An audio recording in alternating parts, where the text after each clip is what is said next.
Bonjour! Dans la vidéo précédente, nous avons parlé des effets des sondages sur les électrices et les électeurs.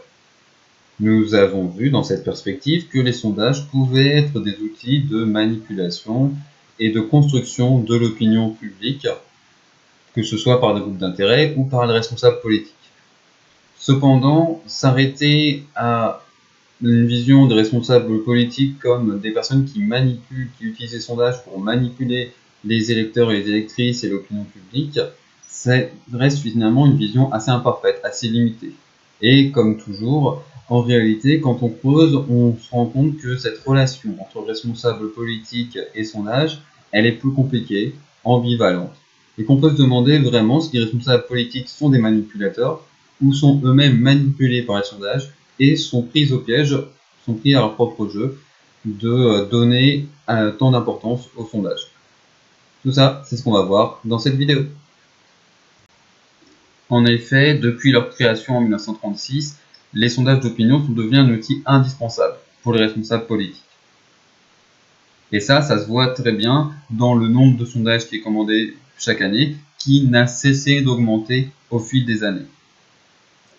Certains et certaines sociologues parlent ainsi de démocratie d'opinion. Voici la définition que je vous propose pour la démocratie d'opinion. La démocratie d'opinion désigne le fonctionnement de la démocratie quand les responsables politiques cherchent en permanence à avoir le soutien de l'opinion publique. Je répète, la démocratie d'opinion désigne le fonctionnement de la démocratie quand les responsables politiques cherchent en permanence à avoir le soutien de l'opinion publique. Dans cette perspective, les sondages sont plutôt vus comme un complément utile à la démocratie. Entre deux élections, comment savoir que les mesures que l'on prend sont soutenues par les électrices et les électeurs? Et comment, du coup, s'assurer d'avoir le plus de chances possible lors des prochaines élections? Réponse, les sondages d'opinion. Avant de prendre une mesure, vous interrogez, à travers un sondage d'opinion, la population sur ce sujet. Et typiquement, ce qui va souvent être fait, c'est de lancer une affirmation sur le sujet en mode ballon d'essai sur un plateau télé, un plateau radio. Et si ça marche, si on voit que les sondages sont favorables plutôt à cette proposition, on va commencer à la reprendre et à la développer, on va clairement la soutenir. Si à l'inverse, on voit que l'opinion est plutôt défavorable et que ça apparaît comme une proposition totalement absurde, on va dire c'est un couac gouvernemental, il y a quelqu'un qui s'est exprimé qui ne devait pas le faire, et on va fermer le dossier le plus rapidement possible, même si évidemment il y a un risque que ça nous échappe et que ça parte hors de notre contrôle. Mais là, dans cette perspective, c'est vraiment de se dire, à chaque fois, avant de prendre chaque décision, je commande des sondages pour savoir est-ce que les Françaises et les Français sont d'accord avec ce que je vais faire. Et aussi pour savoir qu'est-ce que les Françaises et les Français veulent, de façon à, justement, obtenir le plus de chances possible lors des prochaines élections.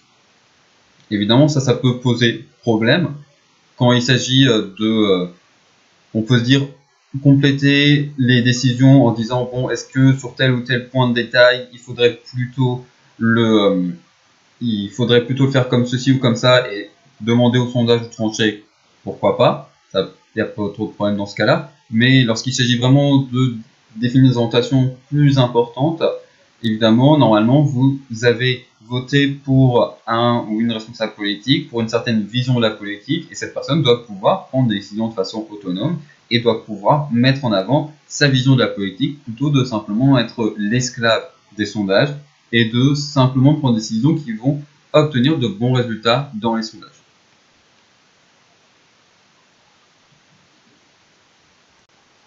Cependant, la question est-ce que les sondages sont un outil de manipulation de la démocratie, ça reste une question pertinente et incontournable. Alors pour les élections, les sondages sont un outil dangereux si vous cherchez à avoir des sondages qui vont vous favoriser. On l'a vu, les sondages dans le contexte électoral, c'est un outil à une lame à double tranchant. Ça peut, si vous êtes mis en avant, ça peut vous favoriser, mais ça peut aussi vous défavoriser. Dans ce cas-là, on reste sur plutôt les sondages comme outil de mesure du succès, de l'efficacité de la campagne électorale et des annonces et des propositions qui sont faites. Je viens de faire une nouvelle proposition dans le cadre de la campagne. Est-ce que cette mesure a été bien reçue ou est-ce qu'il faudrait peut-être que je réoriente mon programme sur telle ou telle autre question? Donc on reste plutôt sur ce que j'ai dit juste avant. Mais on avait dit en effet que les sondages pouvaient être biaisés et notamment pouvaient être volontairement biaisés plus ou moins par les personnes qui les commandent, donc éventuellement par les responsables politiques, pour favoriser telle ou telle opinion, pour orienter les réponses dans telle ou telle direction. Mais surtout, comme finalement je l'ai répété à plusieurs reprises, les sondages peuvent aussi simplement être utilisés pour construire l'opinion publique et orienter l'opinion publique sur un sujet. Plutôt que d'avoir, par exemple, un débat qui se concentre sur la question économique, on peut faire des propositions et ensuite commander des sondages plutôt pour amener sur le champ des questions sécuritaires, sur le champ des questions de l'immigration, par exemple, où on aura peut-être plus de facilité, on aura un profil plus favorable. Là, vous avez par exemple un document qui, alors c'est en anglais, mais qui montre comment est-ce que Donald Trump pouvait utiliser Twitter pour essayer justement de manipuler l'opinion publique. Soit en faisant des diversions, ou justement aussi changer la question de la façon dont on percevait le sujet, la question des ballons d'essai, et aussi poser un premier cadre sur le sujet, définir une première vision du problème. Alors tout ça, pour l'instant, vous allez me dire peut-être, ok, Donald Trump et Twitter, ça je connais. Par contre, quel est exactement le lien avec les sondages d'opinion? Est-ce qu'on n'est pas un peu hors sujet là? Pas réellement en réalité, parce que justement, puisque de toute façon, tout le système médiatique en fait, autour de l'opinion publique, doit être considéré de façon holistique, exhaustive, et on doit voir les liens entre les différentes dimensions. Vous pouvez avoir Trump qui commence par poster un tweet. Puis, ce tweet est commenté sur les plateaux télé. Les plateaux télé vont commander des sondages sur cette question, et notamment en reprenant plus ou moins la formulation du problème posé par Donald Trump. Et du coup, Donald Trump et sa vision des choses va rester au cœur du sujet. Et donc, à travers ces tweets, mais du coup entretenus par tout le système médiatique, dont les sondages d'opinion, vous allez orienter l'opinion publique sur certains sujets et dans un certain sens, notamment avec une certaine vision de ces sujets. Face aux limites et aux problèmes posés par les sondages d'opinion, on peut s'intéresser, ne vous inquiétez pas, brièvement, à de nouvelles façons d'appréhender l'opinion publique et de mesurer l'opinion publique qui ont été développées par les instituts de sondage, ou éventuellement aussi par des chercheuses et des chercheurs. Première méthode, surveiller et voir ce qui se passe sur les réseaux sociaux numériques, médias sociaux, en gros Facebook, Twitter, etc. Alors là, évidemment, on voit que vous imaginez bien les problèmes. D'un côté, on regarde les opinions telles qu'elles sont formulées spontanément, sans que justement il y ait d'intervention de la part de l'institut de sondage et donc de soupçons de manipulation. Donc, on a un plus de ce côté-là. Mais le problème, c'est que déjà les réseaux sociaux peuvent exprimer des opinions qui sont assez superficielles, qui rajoutent simplement au message précédent. Et à nouveau, il y a toujours ce problème de les opinions sur les réseaux sociaux sont manipulées, influencées par ce qui se passe sur d'autres médias aussi. Mais vous avez aussi l'idée que souvent, les opinions sur les réseaux sociaux numériques sont des opinions qui sont assez tranchées, que justement ces réseaux sociaux favorisent la polarisation des opinions, à dire est-ce qu'on est totalement un supporter de telle personne de telle opinion, ou à l'inverse, on est totalement un opposant farouche, le couteau dans de telle personne et de telle opinion, et qu'il y aura rarement la place pour des opinions modérées, mesurées, qui essayent de dire oui, il y a du bien, mais il y a aussi du mal, etc., qui essayent d'équilibrer un peu les choses. Et que c'est souvent en réalité comme ça que c'est ce type d'opinion qu'on va retrouver en réalité. Donc, c'est un outil qui reste fragile, même si ça peut parfois permettre de déceler l'émergence d'un sujet.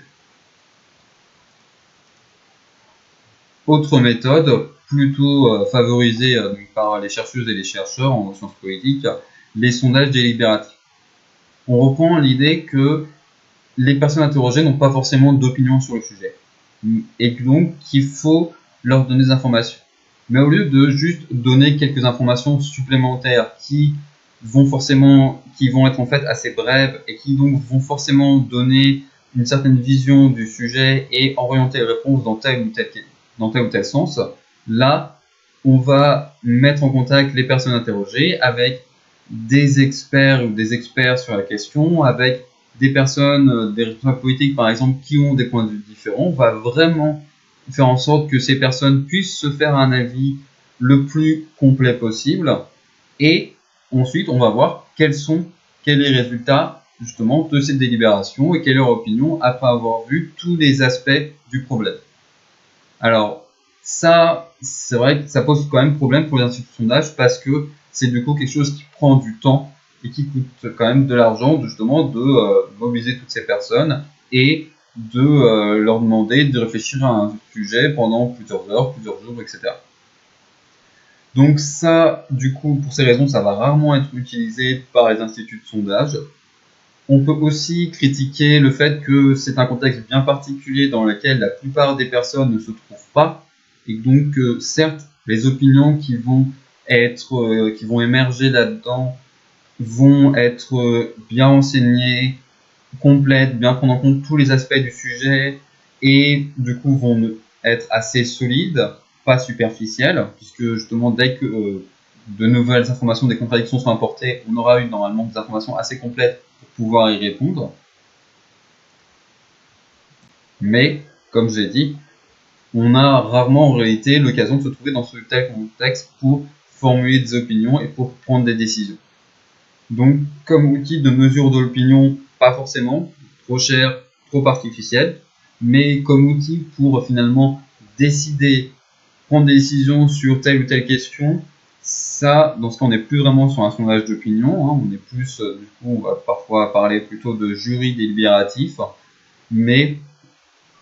ou d'assemblée délibérative, mais ça peut être un outil intéressant. Et par exemple, avec la Convention citoyenne pour le climat, vous avez typiquement ce genre d'outil qui est mis en place. Des personnes sont tirées au sort. Pendant plusieurs jours, ces personnes discutent avec des expertes et des experts sur les questions, en l'occurrence environnementales, voient quels sont les différents points de vue, les avantages et limites de telle ou telle décision, et ensuite disent il faudrait prendre telle et telle décision. Vu les enjeux de part et d'autre, nous pensons que ce sont les décisions qu'il faudrait prendre. Alors évidemment, lorsque vous mettez ça en place, que vous le mettez bien en avant, vous dites waouh, c'est révolutionnaire, on va donner vraiment la parole à des citoyennes et des citoyens ordinaires et ils vont donner leur avis après avoir consulté des experts et avoir vu tous les points de vue, et ça va vraiment être un avis ferme, et qu'ensuite vous ne faites pas ce que cette convention donne, là c'est problématique. Et pourquoi le faire du coup, je ne sais pas, un peu de pub j'imagine. Mais bon, là je m'écarte du sujet, donc je ferme cette parenthèse, et je vous souhaite tout simplement une bonne journée.